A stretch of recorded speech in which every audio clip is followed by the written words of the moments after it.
என்ன இடம்? ஏங்க இது இது என்னமோ ஒரு இடங்க. என்னமோ ஒரு இடமாடா? என்ன இடம்? சட்டுன்னு வாயில வர மாட்டேங்குதுங்க. நான் சொன்னேன்ல, தங்க பிள்ளை ஊட்டியில நிறைய இடத்த பத்தி சொன்னீங்க, இந்த ஒரு முக்கியமான இடத்த விட்டுட்டீங்கன்னு. அந்த இடம் தான் இந்த இடம். ஏங்க இது என்னமோ வரலங்க. தொட்டபெட்டா. ஆ, தொட்டபெட்டா. ஆமாடா பிள்ளை, தமிழ்நாட்டிலேயே ரொம்ப உயரமான இடம். 2637 மீட்டர் கடல் மட்டத்திலிருந்து இருந்து. ஏங்க நம்ம தமிழ்நாட்டிலேயே உயரமான இடத்துல இருக்கோம்னா தமிழ்நாட்டுல இருக்கிற எல்லா ஊருக்கும் மேல இருக்கும் என்னங்க?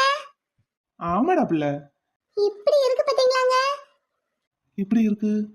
அப்படி இருக்குங்க. எப்படி இருக்கு? அப்படி இருக்குங்க.